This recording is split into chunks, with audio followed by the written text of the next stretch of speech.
السلام علیکم ناظرین، آپ دیکھ رہے ہیں کیپٹل ویو، میں ہوں ڈاکٹر سجاد بخاری۔ ناظرین، آج گفتگو کا آغاز کریں گے بڑی اہم ڈیولپمنٹ کے ساتھ۔ جی ایچ کیو راولپنڈی میں پاک فوج کی کمان کی تبدیلی کی پروقار تقریب ہوئی۔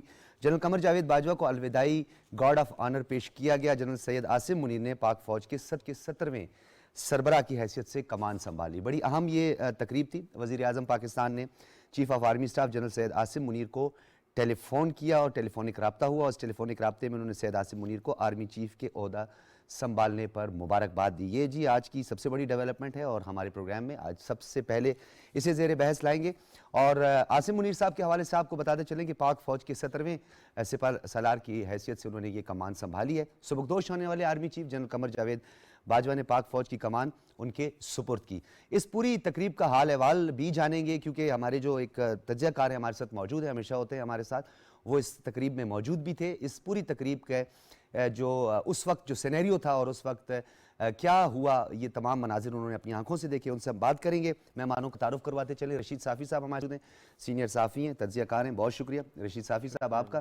ڈاکٹر فاروق عادل صاحب ہمارے ساتھ موجود ہیں، آپ جانتے ہیں انہیں، بڑی جانی پہچانی شخصیت ہیں، کسی تعارف کے محتاج نہیں ہیں، سینئر صحافی ہیں، تجزیہ کار ہیں اسلام آباد اسٹوڈیوز میں۔ اور ہمارے ساتھ موجود ہیں سجاد انور صاحب، سینئر صحافی اور تجزیہ کار، لاہور اسٹوڈیو سے آپ نے ہمیں جوائن کیا ہے۔ بریگیڈیئر ریٹائرڈ سید نذیر صاحب بھی ان کے ہمراہ موجود ہیں، دفاعی اور سیاسی امور پر بڑی گہری نظر ہے آپ کی، بہت شکریہ بریگیڈیئر صاحب آپ کا بھی، آپ دونوں حضرات کی تشریف آوری کا۔ رشید صافی صاحب، میں کوئی تمہید نہیں باندھنا چاہتا، آج اس پروقار تقریب میں آپ وہاں موجود تھے، میں شہر سے باہر تھا اور میں نہیں جا سکا اس تقریب میں۔ بڑی اہم ڈیولپمنٹ ہے، تمام کیاسرائیاں، تمام چہمگوئیاں کسی کام نہ آئی اور بالآخر ایک سموتھ ٹرانزیکشن ہوئی اور جنرل قمر جاوید باجوہ نے اپنی کمان دے دی جنرل سید عاصم منیر کو۔ تیرے کچھ کام نہ آیا، یہ کمال ہے۔ کمال جی ڈاکٹر صاحب، آپ درست فرما رہے ہیں کہ آج کی تقریب پروقار بھی تھی اور بہت ہی جس کو کہتے ہیں کہ جس کا انتظار بھی بہت کیا گیا تھا۔ آپ نے درست کہا کہ یہ جو موجودہ آرمی چیف ہیں یہ 17ویں آرمی چیف ہوں گے افواج پاکستان کے۔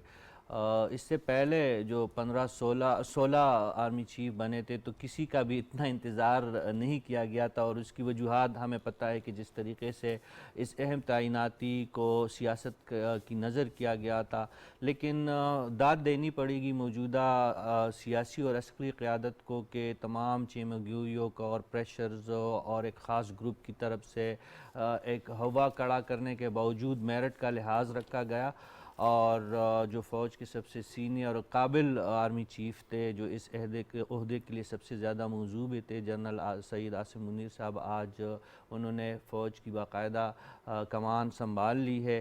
واقعی یہ ایک پیور فوجی تقریب تھی، اور اس کا جو ہے جو افواج پاکستان کا ایک شان و شوکت کا جو ایک دبدبہ ہے، ایک روایت ہے، اس کی اس تقریب کے ہر لمحے میں اس کی جھلک ہمیں نظر آئی۔ موجودہ جو آرمی قیادت تھی وہ بھی موجود تھی، سابقہ جو فوج کی قیادت رہی تھی ان میں بھی کئی اہم شخصیات موجود تھی۔ سیاسی قیادت میں وزیر دفاع، وزیر خارجہ، وزیر اطلاعات اور اس کے ساتھ ساتھ وزیر داخلہ، گورنر تمام مسلح افواج کے سربراہان بھی تھے، یہ سارے جو سیاسی قیادت کی نمائندگی بھی وہاں پہ موجود تھی، اور ہر لحاظ سے ایک بھرپور تقریب تھی۔ اور جنرل باجوہ صاحب نے جاتے جاتے ایک بہت ہی مختصر اور جامع ایک پیشہ ورانہ تقریر کی، جو ایک قائد کی تقریر ہونی چاہیے تھی۔ انہوں نے اپنے جو کیریئر کا بھی ذکر کیا، اپنے فوج کے ساتھ وابستگی کا بھی ایک جذباتی انداز میں انہوں نے تذکرہ کیا، مختصر مگر جامع، اور آنے والے وقتوں میں جو موجودہ قیادت کے ہاتھ انہوں نے جو قیادت سونپی ہے ان پہ بھی بھرپور اعتماد کا اظہار کیا۔ تو یقینی طور پر پاکستانی فوج کے لیے اور پاکستانی قوم کے لیے ایک خوشی کا لمحہ تھا۔ ایک سموتھ طریقے سے، ایک بھرپور طریقے سے ایک اہل قیادت کے ہاتھوں میں اس وقت قیادت دی گئی ہے۔ ہم یہی توقع کر رہے ہیں کہ جو فوج کا ایک خاصہ ہے، ان کی جو ایک سنت ہے وہ برقرار رہے گی دفاع وطن کے لیے، جس طرح ماضی میں افواج پاکستان نے قربانیاں دی ہے، تو جنرل سید عاصم منیر صاحب کی قیادت میں اس قربانیوں کا ایک تسلسل بھی جاری رہے گا، اور جو ہماری سلامتی ہے، ہماری سیکیورٹی ہے، اس میں جس طرح ماضی میں یہ بھی آپ کا بڑا ایک اہم نکتہ ہے۔ ڈاکٹر صاحب میں آپ کی طرف آؤں گا، یہ بتائیے گا کہ اس ٹرانزیکشن کی تو ہم بات کریں گے، لیکن اپوزیشن کی جانب سے میرٹ کا بڑا راگ الاپا جا رہا تھا اور بار بار یہ کہہ رہا تھا کہ یہ حکومت میرٹ پر تعیناتی نہیں کرے گی، اور حکومت نے حرف بہ حرف میرٹ پہ تعیناتی کی. اور جیسے آپ کو معلوم ہے chairman joint chief of staff committee general سائر شمساد صاحب کو بھی اسی طرح اپوائنٹ کیا گیا. تو یہ تو تمام کی تمام وہ کیاسر آئی ہیں اور وہ پروپیگنڈے کی نفی ہوئی. بالکل ایسا ہی. اور بیسیکلی یہ جو چائے کی پیالی میں طوفان اٹھانے کی کوشش تھی نا، اور اسی پر وہ جب آپ یہ انٹرو دے رہے تھے تو بے ساختہ میرے ذہن میں اقبال کا مصرع آیا کہ تیرے کچھ کام نہ آیا یہ کمال نہ نوازی. تو وہ جتنا انہوں نے شور مچانا تھا وہ سب بیکار گیا. آپ کے شاعرانہ انداز کے ہم ویسے ہی معترف ہیں. تو شکریہ آپ کا. لیکن ہوا کیا کہ وہ جو انٹرپٹ کرنا چاہتے تھے، جو اپنے مقاصد کے لیے اور مسائل پیدا کرنا تھے، وہ نہیں ہو سکے. لیکن ہمیں اب دیکھنا یہ ہے کہ یہ جو چینج آف کمان ہوئی ہے اس کا اثرات کیا ہوں گے ہماری قومی زندگی میں اور ہماری پاکستان سے باہر جو ہمارے تعلقات ہیں اس پہ کیا اثر انداز ہوں گے. اب ویسے یہ تو ہم سب جانتے ہیں، اور ابھی ذکر بھی کیا صافی صاحب نے، کہ یہ ایک معمول کا عمل ہے جسے غیر معمولی بنانے کی کوشش کی گئی، اور اس پہ کچھ لوگوں کے مقاصد تھے، مفادات تھے. لیکن اب آپ یاد کریں جنرل باجوہ کا نیشنل سیکیورٹی ڈائیلاگ سے خطاب، اس میں وہ ایک طویل خطاب تھا اور بڑا پالیسی شفٹ قسم کا خطاب تھا. جو اس کا مرکزی نقطہ ہے وہ یہ تھا کہ پاکستان کے لیے ضروری ہے کہ اب وہ ایک نارمل اسٹیٹ کے طور پر بیہیو کرے. اس کا کیا مطلب ہے؟ اس کا مطلب یہ ہے کہ گزشتہ 60-70 برس کے جو تجربات ہیں، تلخ تجربات تھے ہمارے پاکستان کے، جس کی ہماری قومی زندگی پر بڑے غیر معمولی اثرات مرتب ہوئے، اور آج تک ہمیں ان کے اثرات کا اور نتائج کا سامنا ہے، اس کو ہم بھگت رہے ہیں. تو بیسیکلی اس چیز کو پیش نظر رکھ کر یہ بات کہی گئی کہ ہم اب ایک نارمل ریاست کے طور پہ بیہیو کریں گے. تو جب یہ پالیسی بن گئی، یہ چیزیں سامنے آ گئیں، تو اس کے بعد ہمارے اداروں کی طرف سے اور طاقت کے مراکز کی طرف سے سابق حکومت سے یہ کہا گیا کہ اب آپ جو ریکوائرڈ چینجز ہیں آپ اس کی طرف پیش رفت کریں. بدقسمتی یہ ہوئی کہ عمران خان جو نہ سیاست کے اسرار و رموز کو سمجھتے ہیں، نہ وہ اسٹریٹجک معاملات کو سمجھتے ہیں، نہ وہ خارجہ تعلقات کو سمجھتے. دعویٰ ان کا اگرچہ یہی ہے لیکن وہ سمجھتے نہیں ہیں. وہ اڑ گئے اور انہوں نے اس جانب کوئی پیش رفت نہیں کی. نتیجہ کیا نکلا؟ نتیجہ وہی نکلا جو اس پالیسی شفٹ سٹیٹمنٹ سے پہلے جس انالیسس کے نتیجے میں جس نتیجے پہ ہم پہنچے تھے. ہمارا تجربہ یہ ہے کہ اس طرح کے واقعات یا اس طرح کے جو مزاج ہے ریاست کا رہا، اس کے نتیجے میں ہم پاکستان کے اندر عدم استحکام کا شکار رہے. پاکستان سے باہر یعنی اقوام عالم میں ہم موسٹلی آئسولیشن کا شکار رہے. بالکل. اور ان دونوں عوامل کا جو فطری نتیجہ نکل سکتا تھا وہ فطری نتیجہ آپ نہیں یہ سمجھتے تھا. ڈاکٹر صاحب کہ اعتراف بھی کیا گیا؟ اعتراف تو ہر روز ہی ہم کر رہے ہیں نا، اس کی تعریف بھی کر رہے ہیں. جی. یہ نقطہ سن لیں. اس کا جو فطری نتیجہ تھا وہ یہ تھا کہ ہماری معیشت تباہ ہو گئی. تو عمران خان کے اس ضد کی وجہ سے اور اس جہاں وہ اڑ گئے، اس کے نتیجے میں جو تباہی تھی اس کی رفتار مزید تیز ہو گئی.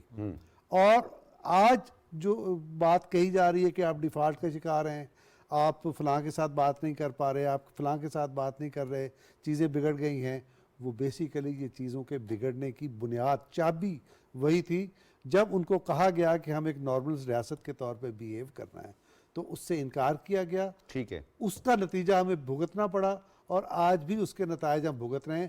اب ہمیں توقع یہ کرنی چاہیے کہ جو چینج آف کمان ہوئی ہے اس کے نتیجے میں اس پالیسی کا تسلسل شروع ہو سکے گا جو ہمارے لیے ریکوائرڈ ہے. یہ ایک پسندیدہ نظریاتی تبدیلی ہوگی جو پاکستان کے لیے ناگزیر ہے اور ہم اس طرف جائیں گے. بالکل. آپ نے یہ بڑا ایک اہم نقطہ اور بڑی ڈیولپمنٹ ہے. بریگیڈیئر صاحب آپ کی طرف آؤں گا، آپ کا اپنا اس حوالے سے خاصا ایکسپیرینس بھی ہے. ایک پریسیڈنٹ سیٹ ہے جو ہماری جو کمان سنبھالی جاتی ہے، ہمارے نئے سپاہ سالار عاصم منیر نے بھی اسی روایت کو برقرار رکھا. یادگار شہداء پر انہوں نے حاضری دی، پھر مزار قائد پر حاضری ہوتی ہے. ہماری جب سول قیادت کی جو سربراہی ہوتی ہے یا سربراہان مملکت ہوتے ہیں وہ بھی اسی طرح مزار قائد پر حاضری دیتے ہیں. ایک تو اس اپوائنٹمنٹ کو غیر معمولی کہا جا رہا ہے کیونکہ اس میں دو تین عوامل کار فرما ہے. ایک تو وہ پروپیگنڈا جس کو ہم ہائبرڈ وار کہتے ہیں, جس کو تقویت دینے کی بدقسمتی سے کوشش کی گئی, جسے 5th جنریشن وار بھی ہم کہتے ہیں. اور دوسرا اس کا اہم پہلو یہ ہے کہ پہلی مرتبہ عسکری قیادت نے اس چیز کا اعتراف کیا کہ جمہوریت کو نقصان پہنچا, اور انہوں نے یہ بھی ساتھ میں کہا کہ ہم نے اپنے خون سے اس کا ازالہ کیا. کیا کہیں گے آپ؟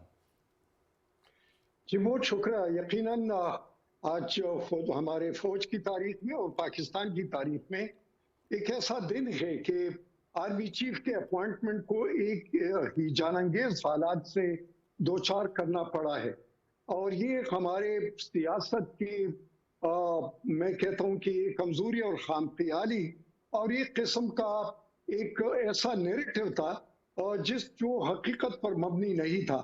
آج وہ نیریٹو جو -1 فارمولا پر آرمی کے کمانڈ کو سمجھ رہے تھے یا +1 فارمولا کو آرمی کے کمانڈ کو لانا چاہتے تھے, اس کو شکست ہو گئی ہے.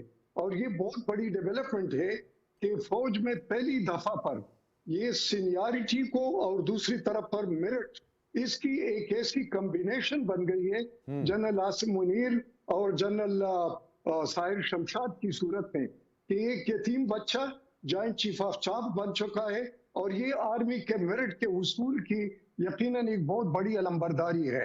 اور دوسری طرف پر ایک حافظ قرآن وہ آرمی چیف بن چکا ہے. تو دونوں جو ہے وہ شروع سے لے کر, اور تیسری کمبینیشن یہ کہ ایک پروفیشنل میرٹ ہوتا ہے اور دوسرا ہوتا ہے کہ سوڈ آف آنر, کہ رائٹ فرام دا کیڈٹشپ وہ ٹاپ پر تھا اور ٹاپ پر رہا اور ٹاپ پر وہ پہنچ گیا. یہ بہت بڑی اچیومنٹ ہے. اور تیسری بات یہ کہنا چاہتا ہوں کہ جو اس کے بارے میں بتایا جا رہا تھا یا جس طریقے سے لوگوں کے ایک ایسی صورتحال سے سوشل میڈیا اور پولیٹیکل مانگرنگ اور اس کے علاوہ فالس نیریٹو اور ڈس انفارمیشن کے ذریعے یہ تاثر پھیلایا گیا تھا کہ آرمی کے کمانڈ کا جو چینج ہے وہ پولیٹیکل مائلیج کے لیے ہوتا ہے. حالانکہ اس سے کوئی پولیٹیکل مائلیج کوئی نہیں اچیو کر سکتا ہے. وہ آرمی کا چیف ہوتا ہے اور آرمی کو کمانڈ کر رہا ہوتا ہے, اور آرمی کا کمانڈ اس کے لیے بہت بڑی چیز ہے, اسپیشلی ایک پروفیشنل آرمی جو کہ دنیا میں مانی جاتی ہے اور UN میں جس کی اتنی بڑی کنٹریبیوشن ہو, اور 20 سال جنگ انہوں نے جو دہشت گردی کے خلاف لڑی ہو. تو یقینی طور پر اس وقت 6 سال بعد کے ایک کمانڈ چینج ہوا ہے, اور ہم سمجھتے ہیں کہ یہ کمانڈ کی چینج جو ہے یہ میرے خیال میں کہ ہمارے ہائبرڈ وار کے جو چیلنجز ہیں, اس کے علاوہ ہمارے جو سرحدات پر خطرات ہیں, اور تیسرا جو ہمارا انٹرنل انسٹیبلٹی ہے, اور چوتھی جو پولیٹیکل پولرائزیشن ہے, ان سب کو میرے خیال میں پرائرٹائز کر کے, حالانکہ وہ سمجھتے ہیں کہ ہم پولیٹیکلی نیوٹرل ہے, لیکن وہ نیوٹرلٹی کا مذاق اڑایا گیا. لیکن الحمدللہ کہ کیسے طریقے سے یہ چینج آف کمانڈ ہوا کہ ابھی ہم انشاءاللہ دیکھیں گے کہ کافی بہتری آئے گی. اچھا بریگیڈیئر صاحب, اس میں ایک اور نقطہ بڑا اہم نقطہ ہے, نظر انداز ہو جاتا ہے بعض اوقات, اسے ہم زیر بحث نہیں لاتے. یہ ہندوستان کی تکلیف کی وجہ بھی بتائیں. یہ بھارت میں صف ماتم کی وجوہات کیا ہیں؟ 10 کور کی کمانڈ کے ماضی کے خطرات ہیں, تلخ تجربات ہیں, یا پیشہ ورانہ صلاحیتوں سے بھرپور آرمی چیف کی اپوائنٹمنٹ ہے, یا انہیں اب یہ لگ گیا ہے کہ ان کی جو ہائبرڈ وار تھی اور انہوں نے جو یہ سو کالڈ کیمپس بنائے ہوئے تھے ہمارے اس ریجنل کنیکٹیوٹی کو متاثر کرنے کے لیے, یا دیگر امور اور دیگر جو انہوں نے معاملات جس پہ ہم نے ڈوزیر بھی جمع کروایا ہے, وجہ کیا ہے؟ میرے خیال میں ان سب چیزوں کو دیکھ کر تو انڈیا کو تو خصوصی طور پر ایک ہائبرڈ وار کے لحاظ سے کہ ایک ایسی پرسنالٹی جس پر آپ انگلی نہیں اٹھا سکتے, جس کا پورا کیریئر بالکل سامنے ہے, تو ظاہر ہے کہ ایک تو پروپیگنڈا مشینری جو ہے یا جو فیک نیوز ہے اس کو شکست ہو گئی. اب اس کو دوبارہ بحال کرنا ایک نئے چیف کے بارے میں میرے خیال میں بڑا مشکل ہوگا انڈیا کے لیے, یا اس کے جو باقی کی بورڈ واریئرز ہیں. دوسری بات یہ آ جاتی ہے کہ جب یہ نادرن کمانڈ کر رہا تھا جنرل آصف منیر, تو وہاں پر انڈیا کو پتہ تھا, اور ایک ایسے ایڈونچر بھی ہوئے تھے کہ انڈیا نے سمجھ لیا تھا کہ یہاں پر نہ ہم پنگا لے سکتے ہیں اور نہ یہاں پر ہم فارورڈ پالیسی جو کہ یہ کہتے ہیں ہارڈ پرسوٹ والی پالیسی پرسو کر سکتے ہیں. اور تیسری بات یہ ہے کہ اس کو جو تجربہ ہے, ایک تو یہ کہ کور کمانڈ کیا ہوا ہے,